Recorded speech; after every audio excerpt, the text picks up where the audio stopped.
Hello my dear students, welcome back to my channel. In the last session, I discussed about prokaryotic cell up to the cell wall and gram staining.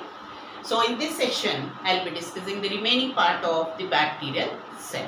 So what all we will discuss in the remaining part is, we will discuss about cell membrane, mesosomes, pili, flagella, cytoplasm, and all inclusions of cytoplasm, what are all included in cytoplasm, and about nucleoid. So these remaining parts of the prokaryotic cell, bacterial cell structure, we will be discussing in this session. So first we will start with cell membrane and its functions, and what are the mesosomes also. So cell membrane is a selectively permeable membrane. It is a selectively permeable membrane. Just like other eukaryotic membrane, here also we find it is selectively permeable membrane, and it is lipoproteinaceous in nature, that is made up of lipids and proteins. It is made up of lipids and proteins. The lipids are about 40% and proteins are about 60%. And selective permeability is the function, or we also can call it as osmoregulation or selective permeability. Now these cell membrane, apart from the normal function, in prokaryotic cell it may show some other additional functions also. It may show different types of structures and it may also show additional functions. So one of the structures it forms is mesosomes. Mesosomes are described as infoldings of plasma membrane. They are infoldings of plasma membrane. So plasma membrane shows infoldings into the cytoplasm. So these infoldings of plasma membrane into the cytoplasm, that is called as a mesosome. And this mesosome can be present in three forms. It can be present in three forms. It is present as vesicular type, tubular. It is present as vesicular type or tubular, or it may be present as lamellar type. So vesicular type is just like a vesicle. So it may show a sac-like structure. This we can call it as a vesicular type. Tubular, it may be showing a branched or tubules like structures, branch structures. Then we can call it as tubular. And lamellar means it is a plate-like structure. Plate-like. It may be a plate-like structure. Then we call it as lamellar. So based on structure, it can exist in these three different forms. Now based on function, the mesosome can be divided into two types. Based on function, it can be divided into two types. So first type, so this type is based on function. The previous one which we discussed, this is based on the structure. So based on function, it can be septal mesosome or lateral mesosome. Septal mesosome or lateral mesosome. Septal mesosome is one which is connected to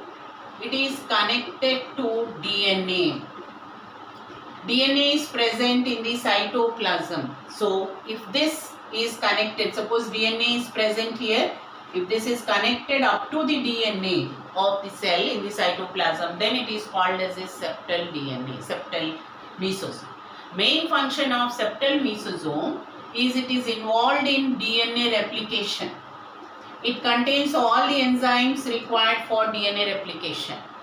This particular septal mesosome contains all the enzymes required for DNA replication. So it helps in DNA replication. So it is finally involved in binary fission also. Once DNA is replicated, it helps in separation of DNA. So it is also involved in binary fission. Lateral mesosomes are those which are not connected to DNA. Not connected to DNA. That means they do not extend up to DNA. They do not extend up to DNA. So these contain only respiratory enzymes. They contain only respiratory enzymes. They do not extend up to the DNA, but they contain only respiratory enzymes. And these respiratory enzymes they perform aerobic respiration. They perform aerobic respiration because some bacteria are aerobic in nature, but bacteria lack mitochondria. So in order to substitute for mitochondria, these mesosomes, lateral mesosomes, they also contain respiratory enzymes, especially for aerobic respiration. So two functions. What are the two most important functions? One is DNA replication and other is aerobic respiration, because they contain the respiratory enzymes. So in the end we can just list down the functions of mesosomes. One is DNA replication and involved in binary fission. DNA replication and binary fission. It is also involved in aerobic respiration because it contains the enzyme. So it is also involved in aerobic respiration. Besides this, it is also helpful in secretion of many substances, many enzymes. It is involved in secretion, and it increases surface area. It increases surface area for enzymatic content. It increases the surface area for enzymatic content. So these are all different types of mesosomes and the function of mesosomes. Now let us see other structures involved with plasma membrane. There are other structures also which are related to plasma membrane. So these structures are called as, the other next structures called as chromatophores. Chromatophores are also related to plasma membrane. That means these are also present as intracytoplasmic invaginations. They are also present as intracytoplasmic invaginations. That means they can they may show invagination into the cytoplasm, but they are not as big as mesosome. They do not extend as big as mesosomes, and these contain chlorophyll pigments. So therefore they are found only in certain photosynthetic bacteria. They are not found in all, but they are found only in photosynthetic bacteria.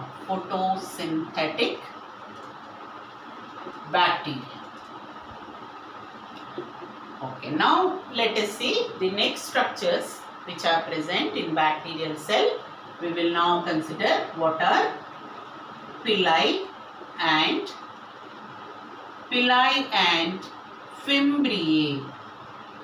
Let us see what are the differences between these two, pili and fimbriae. So let us see first what are pili.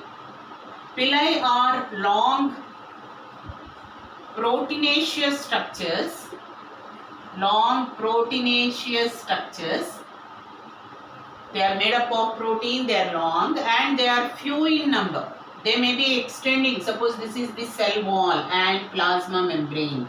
So these will extend beyond the plasma membrane. Suppose this is the plasma membrane, these pili may extend beyond the plasma membrane and they may be few. They may be few in number and these pili are involved in process of conjugation.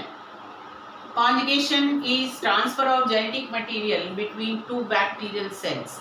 So these pili, they connect the two bacterial cells during conjugation. This we will be doing in the reproduction. So pili and these pili, which since they are involved in conjugation, these are also called as sex pili. These are also called as sex pili. Now let us see what is the other structure called as fimbriae. Fimbriae. So fimbriae are, these are also proteinaceous in nature. These are also proteinaceous, but these are small and hair-like. They are small and hair-like and distributed all over the surface. They are distributed all over the surface. That means not like pili where they are present only few in number, but here they are present distributed all over the surface. Suppose these are the pili, then we find these hair-like, fine hair-like fimbriae which are present distributed all over the surface, many in number. That means compared to pili we can say these are many in number. These are very few, whereas these are many in number. And main function of fimbriae, main function is they help in attachment. Attachment to any surface. It can be any solid surface or it can be even on the host surface also. So they help in attachment. So these are the main differences between pili and fimbriae. Now let us go to the next structures which are present in bacterial cells called as flagellae. Let us do about what are flagellae. Flagella, these are the locomotory structures. These are locomotory structures. That means these are involved in movement of the bacterial cell, locomotion or movement of the bacterial cell. And these flagella, they are normally present. They are normally present in rod-shaped bacteria. That means Bacillus type. They are normally present in rod-shaped bacteria, that is Bacillus type, and they are absent in coccus type of bacteria. That means spherical bacteria, these are absent. And these flagellae are made up of proteins called, the protein is called as flagellin. Made up of protein called as flagellin.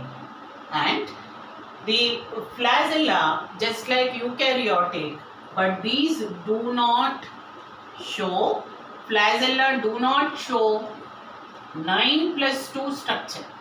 This 9+2 structure of flagella is found in eukaryotes, and this 9+2 structure is absent. Instead here the flagella simply shows, it consists of 3 or 4 flagellin molecules which are just simply twisted around each other.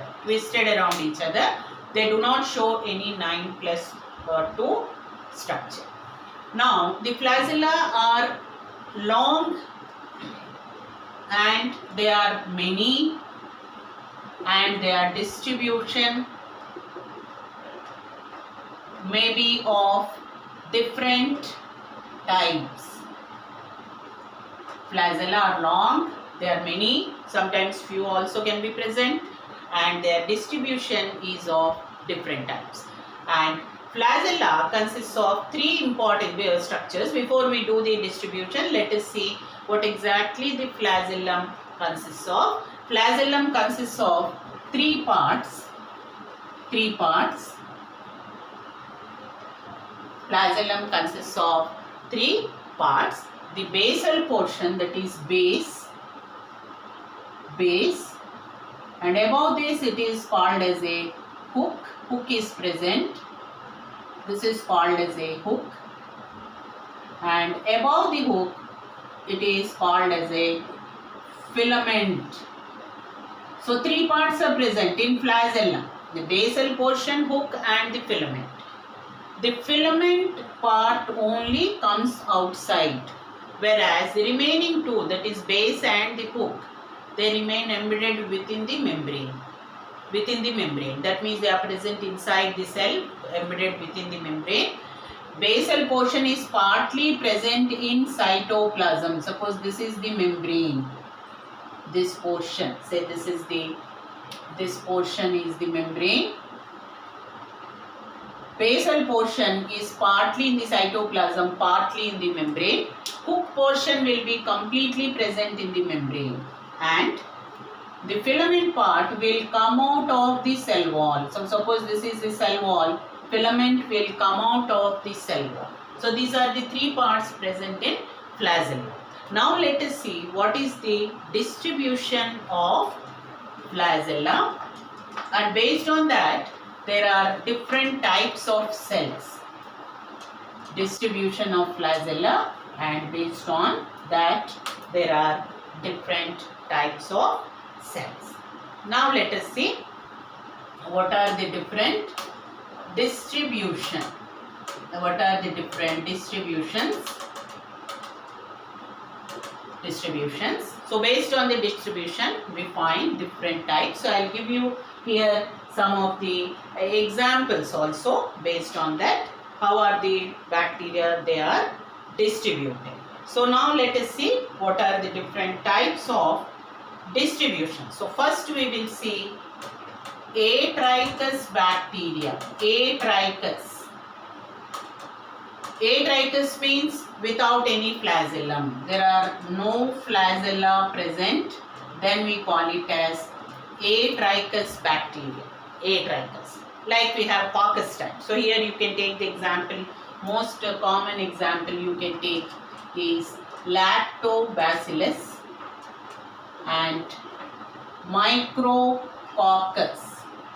Lactobacillus and Micrococcus. These are the examples of Atrichous bacteria. Now the second type are called as Monotrichous bacteria. Monotrichous. Mono means only one. If the flagellum only one is present, then we call it as a monotrichous. So here you can take the example of Vibrio. Vibrio is the bacterium causing cholera. It is called as a Vibrio cholerae. And another example, Xanthomonas. Xanthomonas is a bacterium causing disease in plants. Xanthomonas. Then the third type is called as Lophotrichous bacteria. Lophotrichous bacteria. Here a tuft or cluster of bacteria, flagella, are present at one end. A cluster is present at one end. Cluster, or this is called as a tuft of flagella, or a cluster present at one end. Then it is called as a Lophotrichous. So here you can give the example of Spirillum and Pseudomonas. Spirillum and Pseudomonas. So this is the Lophotrichous. Then fourth type is called Amphitrichous. In Amphitrichous, the flagella are present on both the ends. Amphi means towards both the ends. So they are present at both the ends. Either one or a tuft of flagella are present. So either one or tuft. So a tuft or cluster which are present at both the ends, then we call it as a amphitrichus. And here you take the example of, here this also you know it, Nitrosomonas. Example is Nitrosomonas. Now the last one we will take, the fifth type are the Peritrichus bacteria. Fifth type, Peritrichus bacteria. Peritrichus means when flagella are distributed all over the surface. So suppose this is the flagellum bacterium, then flagella will be distributed all over the surface. So this type of distribution, when they are present all over the surface, then it is called as a Peritrichus bacteria. Example of Peritrichus is E. coli and Salmonella. E. coli and Salmonella. Salmonella is a bacteria which causes disease, typhoid disease, Salmonella typhi. E. coli is a symbiotic bacterium which lives in the intestine of humans. So these are the different types based on the distribution of flagella. So we have done here 5 types. First is Atrichus, and then Monotrichus, Lophotrichus, and then Amphitrichus and Peritrichus. So this is what we have done about the flagella. Now next let us go through about cytoplasm and what are all present and what are all inclusions present in cytoplasm. So let us now do what are cytoplasm and the inclusions present in cytoplasm. So cytoplasm is an aqueous living fluid which is present, aqueous living fluid present in bacterial cell. So suppose we see the bacterial cell, the entire space is filled with cytoplasm. So it is an aqueous, means it consists of water, and it is a living fluid.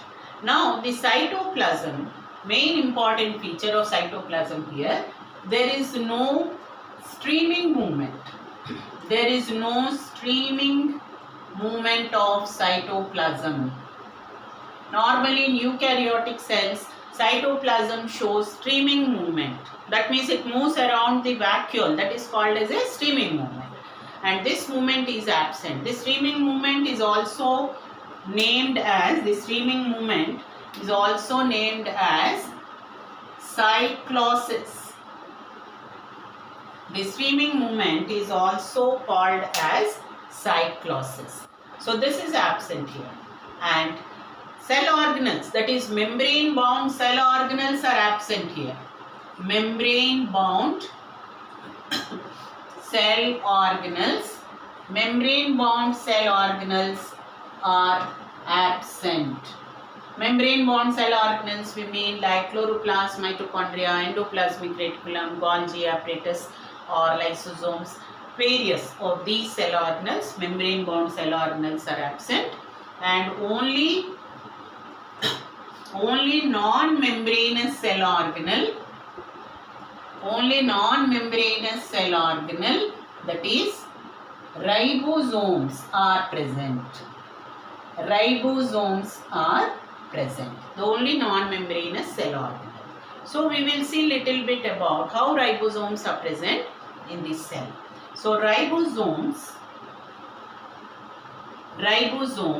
are, the type of ribosomes present are of 70S type, and these 70S type has 2 subunits, that is they have 30S and 50S type of subunit. And the size of ribosomes here varies between about 15 to 20 nanometers size. And these ribosomes are present in the form of a group. They are attached with the help of mRNA. Suppose this is the long mRNA which is present. This is the long mRNA. So these ribosomes are present attached to the mRNA during the process of protein synthesis. During process of protein synthesis, all these ribosomes will just join together with the help of the single mRNA. So this is ribosomes and this is mRNA. So this cluster of all ribosomes together, or this cluster is called as a polysome. Polysome or polyribosome. Polysome, or it is called as a polyribosome. So function of polysome or polyribosome is translation process, translation and hence synthesis of protein. So this is the important feature of ribosome. Then the other inclusions which are present in the cytoplasm, let us see what are all the other structures present apart from the ribosome. The next one which are present are called as inclusion bodies. So what are these inclusion bodies which are present? Inclusion bodies. Inclusion bodies. These are non-membranous structures. They are non-membranous. Non-membranous structures. They are normally present in the form of granules. They are storage granules. Their main purpose is for storage. Storage granules. So accordingly they are called as either say starch granules, or they may be called as a sulfur granules or phosphate granules. Phosphate granules, or they are called as glycogen granules, depending upon whatever food material they store. Phosphate granules, these are also named as phosphate granules. They are called as also volutin granules. They are also called volutin granules. And these inclusion bodies, they stain with, they can stain with, they show some color. Staining means they show some color with basic dyes. Basic dyes. So therefore, these are also called metachromatic granules.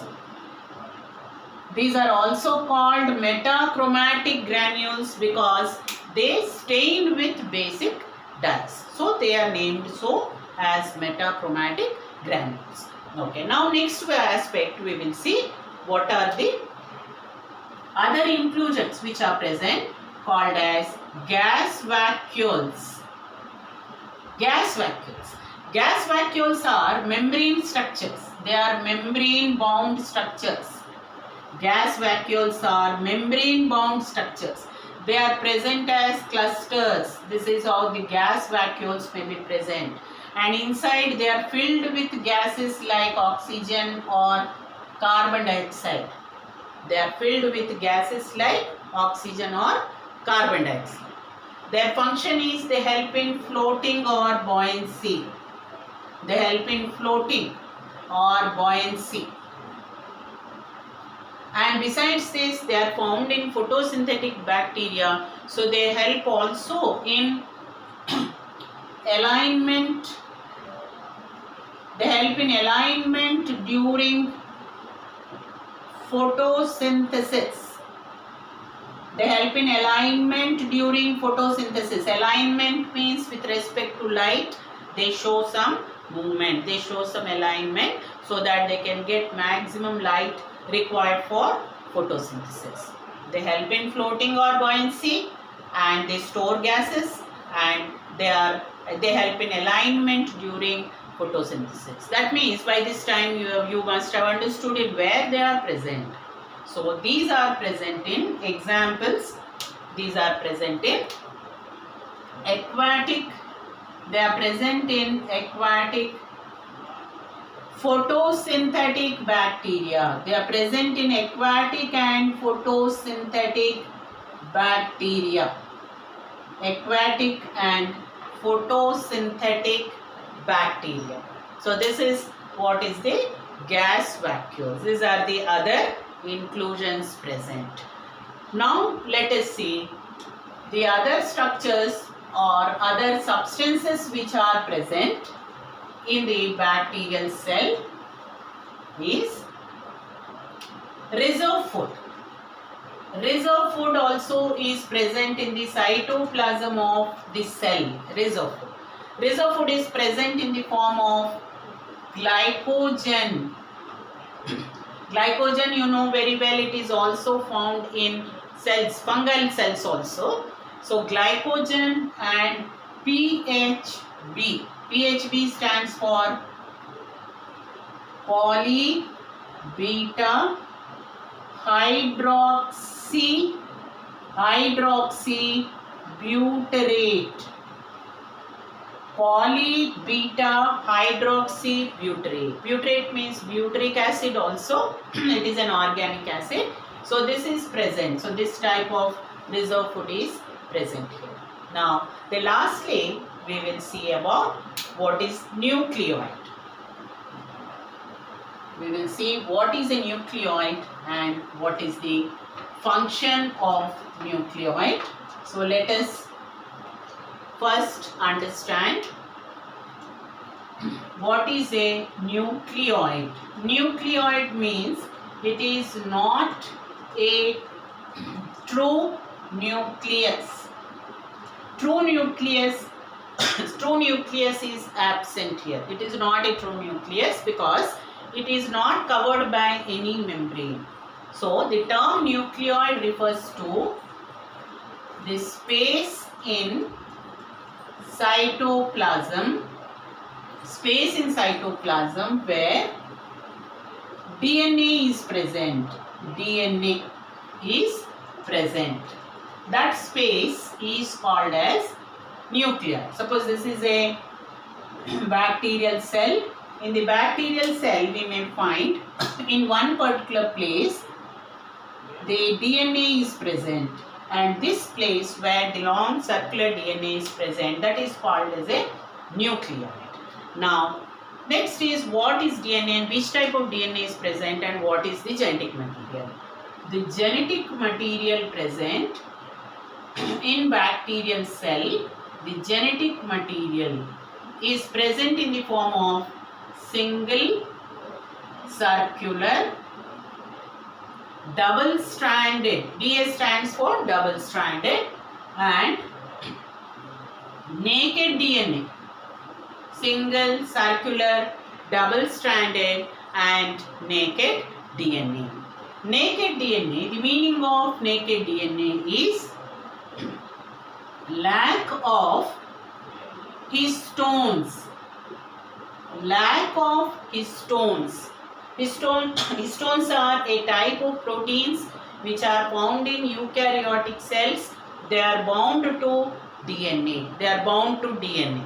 So lack of histones. That's why it is called as a naked DNA. So this type of genetic material, it is also named as, it is also called as genophore. It is also called as genophore. The word genophore is also used for the single circular naked DNA. Now, in addition to the DNA, in addition to the normal DNA, some bacterial cells will also have plasmids. Plasmids. Plasmids are the extracircular DNA. Plasmids are extracircular DNA present in the bacterial cells. So what are these extracircular DNA? So other than this, there will be another small DNAs which are present in the bacterial cells, which are called as plasmids. So these plasmids have different advantages to the bacterial cell. One advantage is the plasmids, if they are present, they help in recombination. Plasmids are involved in recombination. Recombination means they help in transfer from one cell to the other. During process of conjugation, these plasmids will get transferred from one cell to the other cell. So these are called as, this process is called recombination, and such plasmids are called recombination plasmids, or they are also called R plasmids. They help in recombination, so they are called R plasmids. And second type are called as F plasmids. F plasmids are those which are involved in also in conjugation. A small gene is present which is called fertility factor. F stands for fertility factor. It stands for fertility factor. So this plasmid which contain this gene, they are called as F plasmid. So in general, the plasmids, if they are present naturally in bacterial cells, they are involved in the process of recombination or the conjugation.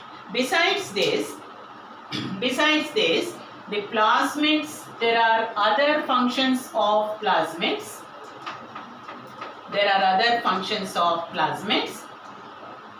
Third function,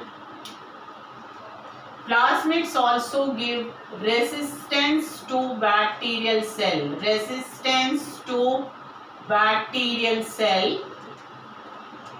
Against antibiotics, because they contain antibiotic resistant genes. The plasmids contain antibiotic resistant genes, so therefore they help in giving resistance to bacterial cells also.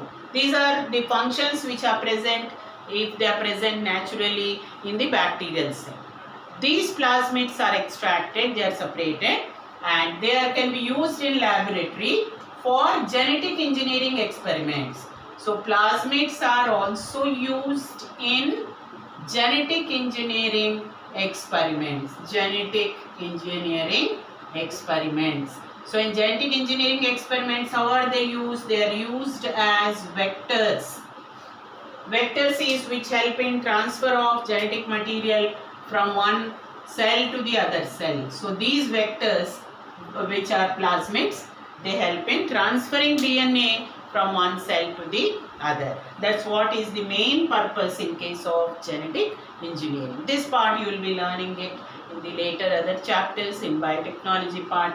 What are the purpose of, what is the use of the vectors. Now, there is slight variation in the plasmids. In some cells, we find this plasmid is not separated. Instead, it is completely fused with the bacterial DNA.